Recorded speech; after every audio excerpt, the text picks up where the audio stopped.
welcome to the Kingsclere Summer Spectacular. Bit of a strange title, but to be honest with you, it sounded a lot better than the August update number 6. And to be honest with you, we have done an awful lot over the past couple of weeks. So this video will contain lots of little clips of how we got to the position. So this will be a bit of an overview of all of the different things that I've done, and hopefully I'll remember all of them because there's been so many. But the first thing, as you noticed potentially, is that we now have the back scene and it's in position. This is the ID back scene. This is the vinyl one, not the paper one. Went up really well. No issues apart from that corner over there, which was a bit difficult to get to because obviously where it was. But generally it went up really well. No bubbling, and in effect has stayed really good. So that in effect unlocked all of the scenery items that you see in front of you and allowed us to put that all together. So these scenery units aren't actually glued down permanently. There's just temporarily tacked down with obviously some of the work that I've done on the front, which is in effect holding them, but they have got enough weight on them that they're not going to go anywhere, so that's pretty good. So let's just quick overview of what we've done, and then obviously we'll have the detail clips. So please bear with us. I'll try and remember everything that we've done. So the first thing is we've got some of the line side signage. That's the T-board or termination board of the temporary speed restriction on the up. So that's in now. Moving into the yard, and as you can see, this is completely different. So I'm not going to go into too much detail, but as you can see, there's an awful lot of detail there, which will be picked up in the video in a minute. And we also have a working water crane as well. So that's using the same principle as the crane on the station. So in effect, it's just manual control, which I do need to do a little bit of work on that because every time I get close to it, I'll move it over. So as I say, that'll be picked up in the yard bit in a minute. In regards to the scenery, we've put all the lids on the catch pits now. We put the mile post up, so I think you can just see that. So that's 56.5 miles or 5640 chains. Telegraph poles have gone up. We've blended in the SAS into the track, into the scenery. Still a little bit of work to do on that, and to be perfectly honest with you, I did actually do a lot, but I did run out of time, and well, I've got to give myself something to do for the next review anyway. So we've got a little chipping bin in there. The big gap has now been filled, and to be honest with you wouldn't even know it was there. Fence is up complete. Again, that needs a little bit of weathering. The other gap, which was somewhere in that area there, has obviously been filled. Moving through, we've put some other little signs. As I say, you've got some gradient posts up there now. You will see we have the commencement board there of that temporary speed restriction on the up. We've also put in a couple of location cabinets. Now these are just temporary ones at the moment because what I've got here is obviously all of the troughing, which I'm going to be doing in a, so you say, built state or construction stage. So that's all sat there ready to go. Got the P-way going, all sat there ready to go. We've also got some of the signaling wire and stanchions, again, ready to go out. We've also got the points heating cubicles, again, all ready to go out. So there was a lot of stuff that I didn't do, but to be honest with you, as I say, we need something to show on the next review. So yeah, so hopefully if you bear with us, go through the various different items. This floor's a bit squeaky, but as you can see, as soon as I've got that foreground done, we're going to be in a really good place. But yeah, the whole back scene looks good, and also now obviously at night that area looks really good, and I'll show you that in a minute. Apart from that, we did a little bit on the station building the kiosk, which I showed you in one of those teasers if you saw it, and we'll go up there in a minute or later on in the video. But yeah, enjoy. So the first thing we're going to be looking at will be the construction of the depot area. We'll then move on to the construction of the scenery area, how we got that to be done, and then we'll wrap it up. So enjoy. One of the benefits of building dioramas similar to this is that you can get the detail into the diorama, and sometimes they're in inaccessible places. This one, for example, will be right in the corner of the motive power depot, so there is no way that I'd been able to get this standard of detail if I was leaning right over into that far corner. So let's just go through what I've done here. The actual, the base is just a plaster card. I think it's about 5mm plaster card. The building is one of the scale scenes, and I think this is the one that come off of the station, and I've just manipulated it to look similar to like an office stroke rest room for the drivers and firemen and service staff. This store in effect is, I believe, Wheels Kits, just a corrugated iron.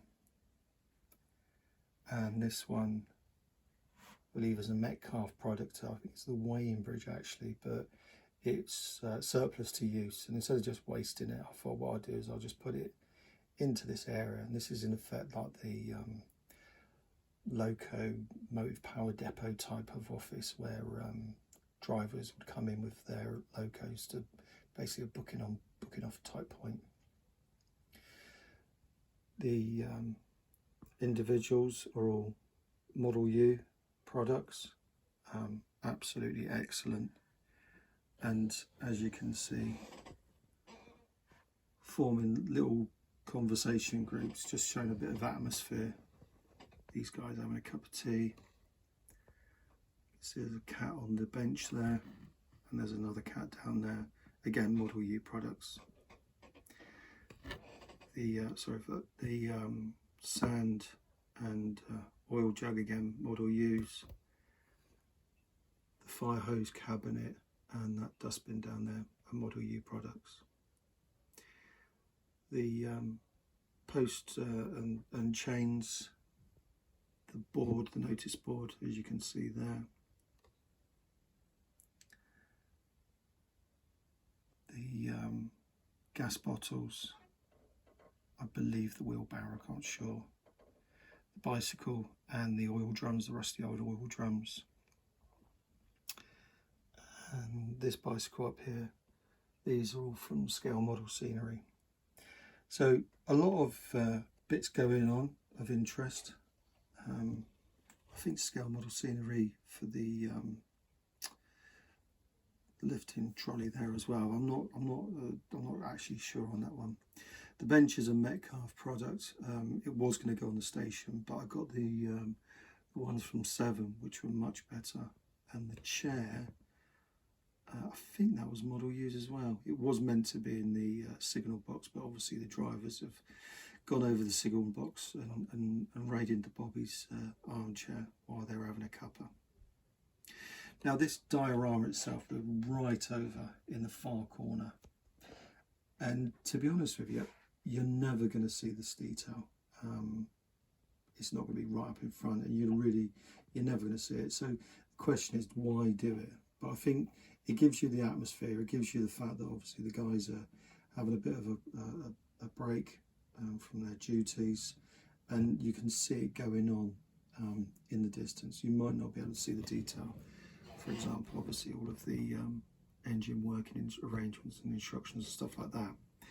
But I know it's there, and I think just looking over that way, you'll see it. And it's much better to do stuff like this than just leave a blank area. So in regard to this area now, we're just allowing bits and pieces to dry. I'll be putting some more weeds and bushes in that area. This area I think I'll keep quite clean. And there'll be some more weeds and bushes that will go in this area, but those will go on when this is in situ. As you can see with the angle there on these buildings, the actual roof ceiling basically cuts across at that angle. So this is going to be, as I say, right tucked in. So once it's in position, then I can position the weeds, etc., or the bushes, for example, to look correct. It'd be very difficult to do at the moment because obviously it'll just you haven't got that reference of the wall. So yeah, as I say, it's one of those horrible things where you spend an awful lot of time trying to make something look really, really good, and knowing full well you most probably will never ever see it like this ever again. But yeah, I think at the end of the day, that's the art of modelling, isn't it? So similar to that previous diorama, the engine shed itself also contains an awful lot of details that most probably will never be really seen, obviously when it's in position. So I'll give you a bit of a look now. Excuse the hands. So hopefully if it focuses in, as you can see, you've got a tool bench there with some various different vices, and then down there you can see the tool cupboard and the tool rack. Take it underneath, you can just see the detail there. Now those products are the Model U products. The arrangement board, similar to the one on the building, is the scale model scenery board, which is really, I think, absolutely brilliant, really, because there's no way you could replicate that. To be honest with you, I don't think anybody could write that small. So yeah, so this needs a little bit more weathering, and then we can position that down there. And as you can see, there was lights up in the ceiling. There's a light on this back wall as well. So it will be visible, but obviously not to the detail that you can just see there. Okay, I think we're pretty much there now. As you can see, it's quite a busy scene. Lots and lots going on. I'll go through all the different bits in a minute. But generally, it's about where I was after. I liked it to be a little bit grayer, but I think it's got the feel that I was after. Anyway, so as you can see, we've got a pile of old rusting bits and pieces in the background, a couple of sleepers, some packaging, and a sand hopper, for example. I'm not sure what they really called it, but basically sand in there. We've got a little hut which is used by the lads, predominantly the blokes on the ash and the cleaning, most probably because they didn't want to get the main building over there all dirty. The little brazier there with the fire in there, and a couple of the Model U products there digging out the ash. This is the ratio coaling stage. It's okay, it does the job, with obviously the ash pit there, as you can see, with a bit of ash in there. And also there's another one over from there, which is the inspection pit in the shed, and you can see there's a loco in there at the moment. So we've gone through all of the diorama anyway. So there's been some additional bits, some brake blocks, as you can see, next to the gas cylinders. Shed we've already gone through with the detail. The water crane, I still need to rig that up to be able to make that move. We've got a fueling point here now for the diesels, quite an early type representation. And then you've got an individual down there just sorting out the hose. And then you've got various different drums, blokes working, doing bits and pieces. Some water hydrants. A couple of more Model U guys taking some numbers. Obviously, don't forget this was at a time where you could walk around and nobody really seemed to care too much. Got the point handles on now, which is good. Very, very fragile, although they are the metal ones. Still don't want to go and knock them. But yeah, generally in a good place, really. There's lots and lots going on, which is nice to see. And as I say, once obviously we'll switch the lights off now, and I'll just show you what it's like in the dark. you can see it really does have that great effect. So I've taken off most of the lights. There's still a light on at the other end of the loft so I can see what I'm doing and not going to fall down a big hole or anything stupid. But basically, as you can see, the spread of lights is good. Could have done maybe potentially with another one there, but to be honest with you, there was a lot of lights I was putting on. I wasn't too sure whether it'd be a bit overkill, but it's about the spread that I was after, and it gives you that atmospheric look of obviously the dusk or nighttime workings. So what I'll do now is I'll just do a little bit of a running session. Obviously, thankfully I won't be talking over it, we'll just have the noise of the Okos, and you can see it in operation.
So in regards of the station, haven't actually done a great deal, but as you can see, the kiosk is now built with the lights on, and I believe they've just had a fresh supply of Dillington's finest custard. So they've got the sign up underneath the counter there. So if you want some of the finest custard that comes from Dillington, you need to just pop down to the kiosk, and I'm sure they'll let you have some.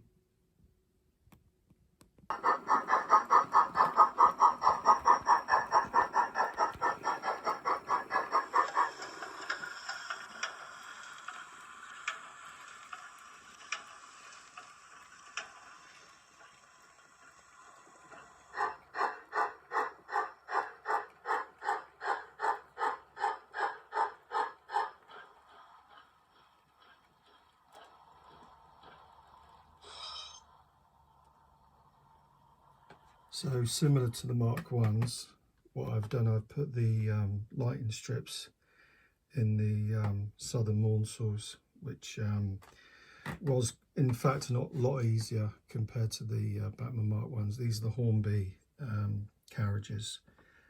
So although I didn't actually put the cloth look like seating and I just painted the seating, it was a lot easier because in effect the shell with the roof and all that together was with one part compared to the Bachmann Mark ones where it was a bit trickier.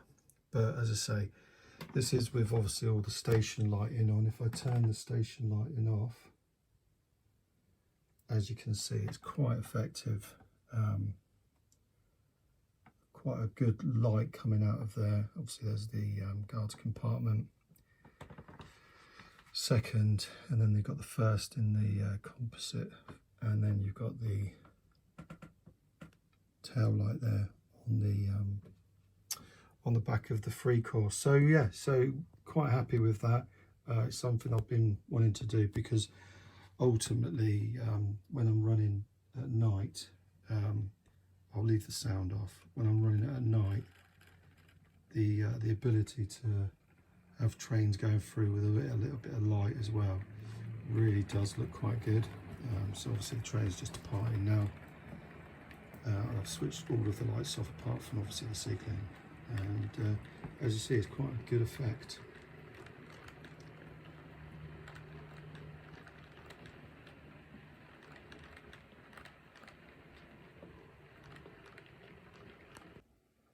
With the yard now substantially completed, we can now focus our attentions on the scenery breaks, the dioramas. So there's the first one, then you've got the low section, two corner sections as you can see with a big gap in the middle. All of the wiring for the sound needs to be put back down and wired back in again, and then we've got that gap there. The interesting thing is that, as you can see, there's a gap between the actual formation and that scenery break. And that's the important thing to do now, because it's all about planning, because I am going to put some troughing down. So I want to make sure that I don't just go nuts and fill all that area up and then come back later and realise that I haven't got enough room to put the troughing in, for example. So it's a case now of building some troughing, positioning that in that area, and then I can actually ballast up to that. In regard to these scenic breaks, I'm still undecided whether to actually fix them to the actual board or just leave them floating. They will obviously have some, there will be a fix obviously with the actual glue and other bits and pieces to do the frontage there, but it means that obviously if I do want to change anything, it's a lot easier just to pop that small amount of glue rather than trying to pull the whole section apart, which will be an absolute nightmare, as you can imagine. And as you can see, I feel that the actual scenery dioramas has worked quite well with the back scene. Took a long time to get that back scene in position. I'm really quite happy with it now. And as you can see, there's still a couple of issues now with the supports from the shelf above, but there's really not a great deal I can do about that. And as if you look from the view that I would normally look at, as you can see, you can't even see those supports. Okay, so let's move on to doing this now and see how it goes. As mentioned earlier, these units have now been placed, and there has been a very small amount of glue used just to fix them in. They are quite heavy, so they're not really going to go anywhere. But what I didn't want to do is have too much movement. And as you can also see, I've now filled in a lot of the gaps with the DAS clay product, and also from the seam down to the track bed, all the way up to the overbridge, and in that Y area there, as you can see. So that's provided some nice undulation, and also that ditch type effect in the cess that I was looking for throughout this area. So this product now is obviously going to have to take time to dry off. There will be a couple of areas that I might have to touch up again, and then obviously once all that's done, dried, that in effect will be painted, and obviously vegetation, for example, added. So yeah, looking good, and it's quite amazing how quick it comes together in regards to preparation. And I think obviously getting this back scene on has really helped the situation to allow obviously the yard to be built, and obviously get all of this area here done, which was, as you can say, makes the whole thing a lot better.